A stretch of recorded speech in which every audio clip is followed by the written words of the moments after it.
Yohanes 1:6-8 ya, bicara mengenai Yohanes Pembaptis. Datanglah seorang yang diutus Allah, namanya Yohanes.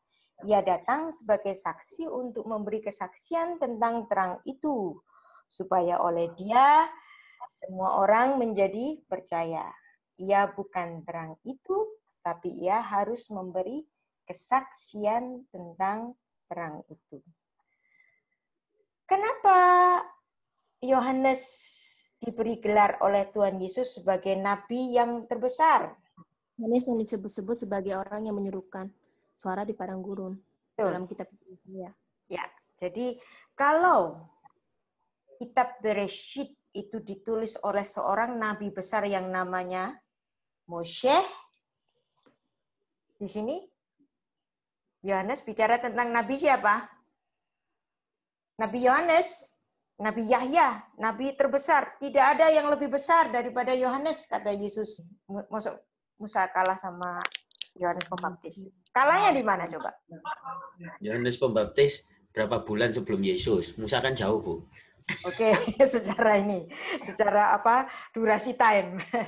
Tapi kenapa dia disebut terbesar? Dan nunjuk hidungnya sang firman langsung. Ya. Kalau Musa, dia bersaksi tentang Allah, Allahnya di mana? Kelihatan nggak? Nggak kelihatan. Enggak, kelihatan. Nggak kelihatan. Tapi di sini, Yohanes Pembaptis disebut nabi besar karena dia yang nunjuk langsung ke hidungnya Yesus.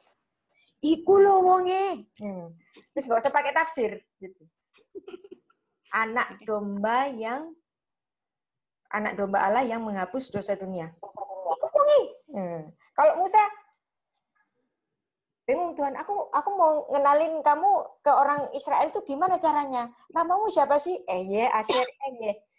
Ya, Musa disebut bisa berbicara dengan Allah seperti seorang kepada temannya. Tapi apakah Musa bisa melihat Allah? Enggak bisa. Yang paling top dilihat Musa itu apanya? Punggungnya. Punggung. Ya. Nah, ini Yohanes Pembaptis disebut terbesar karena apa? Dia nunjuk langsung ke hidungnya Yesus. Iku wonge. Bu, Musa baru bisa lihat punggungnya. Silakan. Bu, orang Yahudi juga nganggap ini yang terbesar atau enggak, Bu? Ya, enggak ya? Maksudnya Orang Yahudi yang mana? Kalau Yohanes kan orang Yahudi. Yang rabbinik. Jadi Anda harus spesifik orang Yahudi yang mana, gitu kan? Yang rabbinik. Yang rabbinik, ya. Itu kan enggak percaya dia nabi ya? Ya. Ada yang masih belum percaya Yesus dan belum dapat melihat ini. Tetapi kalau orang yang sudah dapat melihat ini, dia bisa menghayati kenapa Yesus menganggap Yohanes Pembaptis adalah nabi yang terbesar, karena dia menunjuk langsung kepada siapa yang sedang disaksikannya. Nah, terus nanti Anda percaya, loh, ada satu waktu loh, si Yohanes Pembaptis ini tidak percaya, ragu. Temen taiku Mesias gitu. Coba takokno maneh wis. Terus Yesus menjawab apa? Apa yang menjawab Yesus? Orang bisa melihat, gitu kan? Iya. Menunjukkan tanda-tanda. Jadi waktu di penjara masih berlaku nggak? Masih berlaku. Ini Yohanes itu sama seperti kita. Anda bisa membayangkan. Anda pulang dari KKR. Panas, ya. Dalam nama Yesus sembuh, dalam nama Yesus berhasil, mulai KKR. Terus kemarin seminggu gitu, anaknya sakit. Wah, mulai pusing gitu kan ya.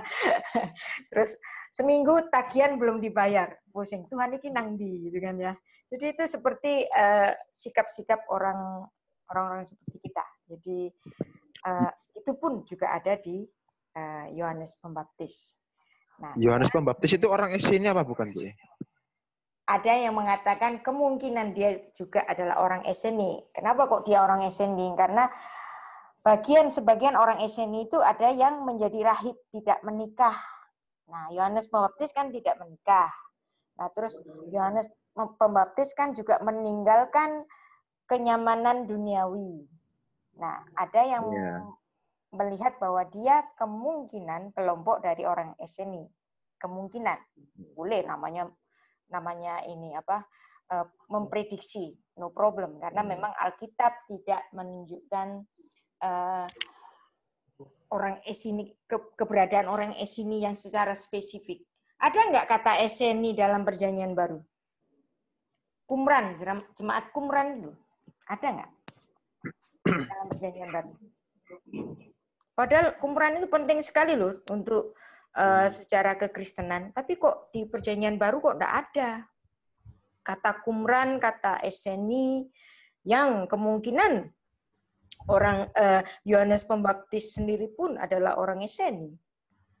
Kok kata Esseni, kata Qumran kok nggak ada? Ada yang bisa jawab? Kenapa? Ada nggak? Deuterokanonika mungkin apa ya? Seharusnya ada dong, penting sekali loh ini orang-orang. Ya mungkin nggak penting. Ada yang kisahnya orangnya kemudian menyingkir itu. Ya, jadi sebenarnya walaupun kata Esseni tidak ada, walaupun kata Qumran tidak ada, tapi eksistensi orang jemaat Qumran itu ada di Perjanjian Baru. Kapan? Di mana? Nah, ini dulu waktu yang ngomong ini adalah Daniel Boyarin, Profesor Daniel Boyarin. Mungkin itu Bu, yang ikut Tuhan Yesus murid-murid kan nggak hanya 12 murid, kan ada banyak itu. Pengikut-pengikut yang lain itu. Tapi yang mana? Yang spesifik bisa Anda tunjukkan bahwa dia itu adalah Esseni atau dia adalah jemaat Qumran? Karena yang itu Bu. Mereka tidak kuat, mereka meninggalkan. Tuhan Yesus suruh itu kalau ada orang yang bawa tempayan, ada laki-laki yang bawa tempayan.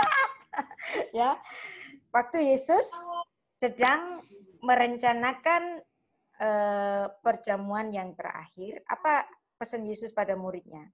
Kalau kamu ketemu laki-laki bawa tempayan air, ikutilah dia. Nanti kamu bilang bahwa Tuhan mau mengadakan perjamuan makan. Kok tahu kalau ini adalah orang Esseni? Orang yang ngangsu untuk orang Semit zaman itu, ya. Yang dibilang, yang ditulis ngangsu di Alkitab itu siapa sih? Ngangsu apa sih? Perempuan. Ya. Perempuan Kanaan itu. Ribka. Satu lagi? Perempuan Kanaan itu. Samaria. Ya. Jadi yang ngangsu itu apa? Perempuan. Jadi orang laki ngangsu? Enggak punya bini.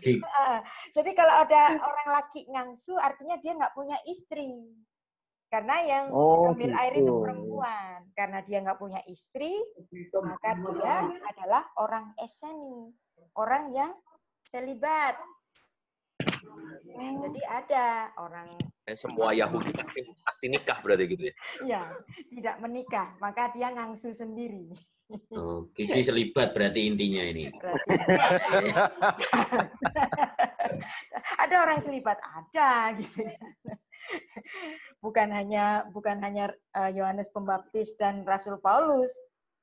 Satu lagi orang yang ngangsu itu gitu ya, ngambil air karena nggak punya istri. Oke. Lanjut. Ya. Allah adalah terang, itu adalah karakternya. Dan kita bisa baca pada Mazmur 27 ayat 1, nggak saya baca di sini, ini hanya sebagai penjelasan bagi Anda. Dan Yesus sendiri merujuk dirinya adalah Anior Haolam. Kapan Yesus ngomong ini? Adalah menjelang hari ulang tahunnya, menjelang Hanukkah. Hari Raya Hanukkah. Akulah terang dunia. Iya. Oh, bukan pas hari Raya Hanukkah ya, Bu ya? Menjelang ya? Menjelang terang itu. Nah, waktu hari rayanya dia apa? Jalan-jalan ke Bait suci. Ya, baik. EP. Nah, di sini ditulis Kristus adalah terang yang sesungguhnya, ya. Dan ini ditulis dalam Yohanes 1 ayat 9. Terang yang sesungguhnya menerangi setiap orang yang sedang datang ke dalam dunia. Bicara tentang terang. Dia telah ada di dalam dunia, dan dunia dijadikan olehnya, tapi dunia tidak mengenalnya. Dia bicara tentang Kristus yang adalah terang dunia, pencipta alam semesta, ya. Hologos yang berkuasa mencipta niyah kol haolam, ya. Fe'al yadu niyah haolam, feha olam lo yedao, ya. Anda lihat di sini ada kata yadu. Semua ciptaan itu dari tangannya. Tapi orang-orang yang di dunia ini lo yedao. Dari kata apa nih? Yada. Terus dikasih o. Berarti o ini apa? Sufiks orang ketiga tunggal. Berarti ada yada, yado. Yado, yedao. Ini kalau dalam majas orang Ibrani itu namanya majas aliterasi. Permainan bunyi. Yang suka permainan bunyi itu siapa? Di Perjanjian Lama. Yang suka main-main permainan bunyi. Musa. Ternyata Yohanes di sini juga bermain-main bunyi. Yado melalui tangannya, kemudian yedao. Dia tidak tahu. Siapa yang tidak tahu? Orang-orang yang diciptakan. Orang-orang yang diciptakan ini tidak tahu. Yedao, tidak mengetahuinya, tidak mengenalnya. Padahal orang-orang ini diciptakan dari mana? Dari yado, dari tangannya. Ada majas aliterasi. Coba kalau ini Anda baca dalam bahasa aslinya, yang waktu itu ditulis dalam bahasa Yunani, atau dalam bahasa Indonesia, atau dalam bahasa Inggris. Dapat enggak majas aliterasinya? Enggak dapat. Ya. Enggak dapat. Nah, ini permainan ini hanya ada dipahami dalam bahasa Ibrani. Melek ha Yehudim. Melek ha Yehudim ini datang ke bumi. Kenapa dia disebut Melek ha Yehudim? Karena dia adalah secara silsilah itu adalah keturunan dari siapa? Daud, anak Daud. Ya. Dan Daud itu dari suku apa? Yehuda. Yehuda dari kerajaan apa? Yudea. Yehuda juga ya. Yehuda Yahudi. Ya. Kata Yahudi itu dari kata Yehuda. Dan rajanya ini sedang datang, tapi rakyatnya tidak tahu. Dia datang kepada milik kepunyaannya, tetapi orang kepunyaannya itu tidak menerimanya. Nah, kenapa kok sering kali orang yang berasal dari situ, aku berkata kepadamu dan kataku ini benar. Pada zaman Elia terdapat banyak perempuan janda di Israel ketika langit tertutup selama 3 tahun dan 6 bulan. Ketika bahaya kelaparan yang hebat menimpa seluruh bumi. Tetapi Elia diutus bukan kepada salah satu dari mereka, tetapi kepada perempuan janda di Sarfat, di tanah Sidon, jauh dari kampungnya. Ya. Dan Elisa sendiri juga nggak menyembuhkan orang kusta dari kampungnya di situ. Yang disembuhkan Elisa siapa? Tidak seorang pun dari mereka yang ditahirkan selain daripada Naaman orang Syria itu. Jadi Nabi ini lebih laku sama orang lain. Di kampungnya sendiri gak payu. Termasuk Yesus. Ya. Gelar Melek HaYehudim itu selalu dikenakan kepada Yesus ketika apa? Ketika dia ditolak justru. Ya. Dia datang kepada milik kepunyaannya. Huba Beshelo. Dia telah datang pada milik kepunyaannya.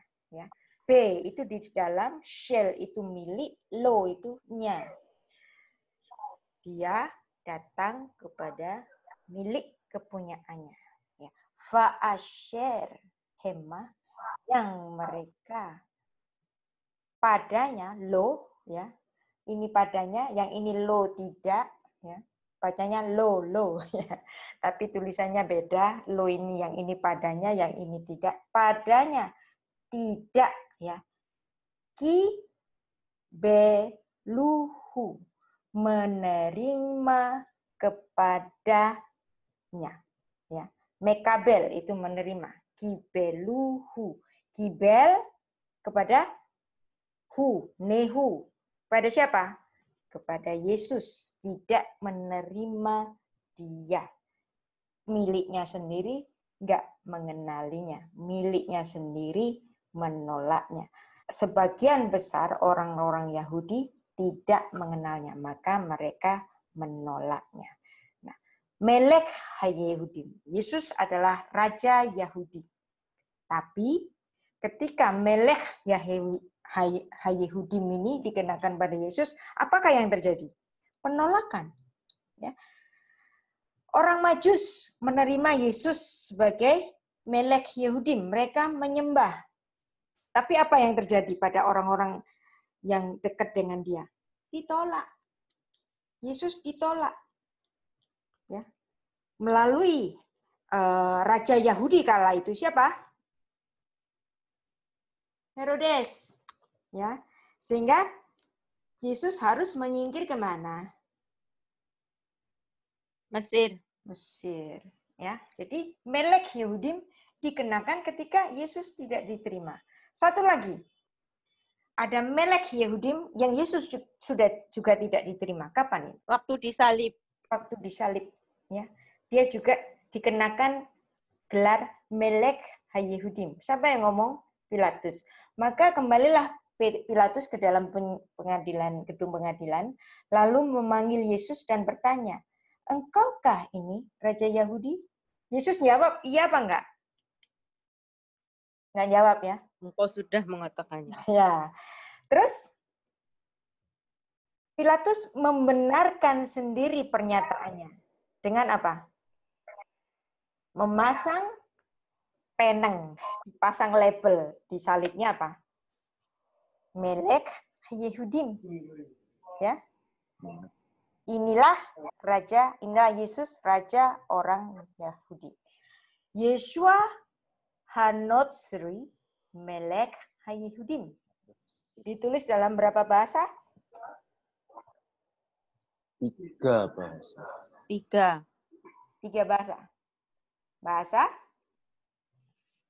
Yunani, Latin, dan Ibrani. Ya, jadi Yesus Raja orang Yahudi. Dia tanya sendiri, dia sendiri yang membenarkannya, dipasang di mana? Di kayu salib. Nah, di sini kalau Anda sudah jalan-jalan ke Israel, Anda nanti lihat ada gereja Makam Kudus, ya. Gereja Makam Kudus di area Yerusalem, ya. Nah, dulu memang gereja itu tidak berupa gereja, ya, berupa perbukitan, dan yang tidak jauh dari situ adalah kuburannya nanti. Ya, di sini Yesus perkiraan, ya, situsnya itu di sini Yesus disalib, di sini kuburannya, dan di sini dibangun kompleks gereja yang besar, namanya Gereja Makam Kudus, The Church of the Holy Sepulchre. Ya, di sini. Nah, ini adalah gambaran di dalam di sini. Ini adalah ini. Jadi ini adalah perkiraan kubur Yesus yang waktu itu. Sekarang modelnya nggak seperti gua seperti dahulu. Sekarang dalamnya seperti ini. Setiap hari dikunjungi ribuan orang. Ya, seperti ini. Yohanes, siapa sudah pernah lihat ya di sini ya. Jadi nanti Anda bisa jalan-jalan, dan di sini adalah perkiraan yang tertua. Situs Yesus itu disalib dan dikuburkan. Di sini setelah Konstantin menguasai Yerusalem, dia membangun satu gereja di sini. Nah, ini adalah situsnya kira-kira. Ya, di sini dulu, di sini itu dia di luar tembok. Nah, di luar tembok zaman Kristus itu dia di luar tembok. Tapi untuk Yerusalem yang sekarang, dia seolah-olah di ini betul. Nah, ini adalah pada abad pertama dan keempat kira-kira perkiraannya di sini. Nah, kemudian ada orang Protestan ngeklaim situs yang baru pada abad 19 di sini. Nah, ini kelihatannya ini error di sini. Kita saya sendiri walaupun bukan orang Katolik, saya lebih percaya yang Katolik daripada yang bikinan situs bikinan orang Protestan ini. Ini yang lebih dipercaya. Inbi. Ya, inbi dari mana katanya? Nah, ini adalah kapan mulainya ada bentuk singkatan inri, inbi, yudnum, memyud itu dari mana? Mulai kapan adanya? Nah, ini kan bikinan seniman yang kemudian ya, barangkali abad-abad 15, abad-abad 16 atau yang kemudian ya. Nah, di sini itu dulunya siapa yang bikin singkatan INRI itu? INRI itu adalah singkatan yang diciptakan oleh seorang pelukis namanya Fra Angelico, pelukis dari Biara Dominika di Italia. Ya, dia hidup antara abad ke-14 akhir ya, abad 15 ya. Dia melukis macam-macam Yesus disalib dengan singkatan INRI. Yesus Nazarenus Rex Iudaeorum ya, Iudaeum ya di sini. Nah, kemudian ini orang-orang suka otak-otak kate. Nah, INRI itu kalau dalam bahasa Ibrani-nya katanya ada Yud-He-Vav-He di situ. Betul nggak sih? Kalau memang ada Yud-He-Vav-He, tapi di sini kok tulisannya apa? Yud, Num, Mem, Yud. Berarti ada Yud-He-Vav-He nggak? Nggak ada. Kenapa kok bukan Yud-He-Vav-He? Kok Yud, Nun, B-nya itu kan Mem, kata apa? Dan ya artinya ya. Ya, suka otak-otak katu gitu kan. Yeshua Hanotsri Femelek Hayehudim. Jadi ada Yud ya, cocok kok ya, Yud, terus kemudian Hanotsri He, kemudian Femelek diambil Fe-nya, kemudian diambil Hayehudim. Apakah akronim semacam ini dibenarkan dalam Ibrani? Enggak. Karena akronim itu harus dari mana? Dari Sores. Ya. Yeshua, ya. Hanotsri, ya. Notsri. Terus Femelek. Fe ini kan bukan ini. Ini kan tambahan, tempelan, prefiks ya. Jadi dia bukan mewakili kata melek dong. Karena dia tambahan gitu. Nah ini juga Hayehudim. Ha di sini apa? Definite artikel. Tapi Yehudim kan harusnya yodnya kan. Makanya ini gambar tadi apa nulisnya? Yod, nun, mem, yud. Ya. Yeshua, yod. Ya. Terus apa? Notsri. Diambil nunnya bukan he-nya. Ya. Terus melech. Bukan fe-nya tapi mem-nya. Karena melech. Ya. Terus yud lagi. Nah, jadi ini betul apa salah? Biar pas gitu ya, biar pas. Yohanes 19 ayat 19, kenapa ditulis INRI ya? Yesus Nazarenus Rex Iudaeorum ya. INRI. Kemudian INBI, Yesus ho Nazoraios ho Basileus ton Yudaion. Jadi apa istilahnya? INBI, bahasa Yunani. Yeshua Hanotsri Melek Hayehudim. Berarti Yud, Nun, Mem, Yud. Ya. Makanya tadi di gereja di Makam Kudus yang di Yerusalem nulisnya bukan Yud He Vav He, tapi Yud, Nun, Mem, Yud. Nah oke. Nggak ditulis dalam bahasa Ibrani kok nulisnya dalam bahasa Aramaik. Ya nggak apa-apa. Bahasa Aramaiknya gimana? Yeshua Hanatsaraya Malka di Yehudim. Tetap aja. Yod, Nun, Mem, Yod. Karena diambil dari mana? Dari katanya itu sendiri. Bukan prefiksnya. Ya, jadi YNMY. Ya. Makanya di sini gambarnya seperti ini. Paham ya? Jadi nggak ada tulisan Judhevave di ini. Itu kan padahal juga yang namanya singkatan ini baru ada setelah Frangelico ini bikin lukisan ini, terus yang lain ikut. Dan ini memang juga satu patung yang dikirim dari seniman dari Italia, dikirim ke gereja itu. Di gereja Makam Kudus di Yerusalem ini. Nah, tulisannya Inbi, Inri, Yud, Nun, Mem, Yud. Ya. Jadi bukan Yud, He, Vav, He. Dan ini adalah tinjauan naskahnya.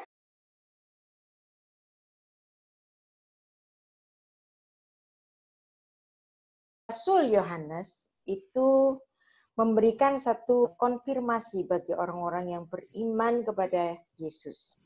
Tetapi semua orang yang menerimanya, tadi kan bilang, dia datang kepada milik kepunyaannya, tapi orang-orang milik kepunyaannya tidak menerimanya. Nah, ini dia kemudian memberikan satu paradoks bagi orang-orang yang menerimanya. Tetapi semua orang yang menerimanya diberi kuasa supaya menjadi anak-anak Allah, yaitu mereka yang percaya dalam namanya. Orang-orang yang diperanakkan bukan dari darah atau dari daging, bukan pula secara jasmani oleh keinginan laki-laki, melainkan dari Allah. Ya. Uhamekabelim. Dan orang-orang yang menerima oto padanya, ya. Terus ditekankan lagi, Hama'aminim, yang percaya, Bishmo. Apa artinya Bishmo? B di dalam, Shem Namanya. nama, O di dalam namanya. Nathan, dia memberikan apa? Os, kekuatan. Ya. Pistolnya orang Yahudi yang fenomenal apa namanya? Uzi. Uzi. Ya, dari kata os ini. Kalau Uzi, artinya apa? Kekuatan. My power. Ya. Maozi, Adonai Maozi. Adonai itu kekuatanku. Ya. Lamo, terus lihyot pada apa ini? Umatnya. Lihyot menjadi. Banim, anak-anak. Lelohim. Banim, anak-anak, putra-putra, Lelohim. Dari Allah. Kepada Allah. Kepada Allah. Dari Allah. Kepada Allah. Ya. Terus kemudian kita baca di sini. Asher lo midam. Yang tidak berasal dari darah.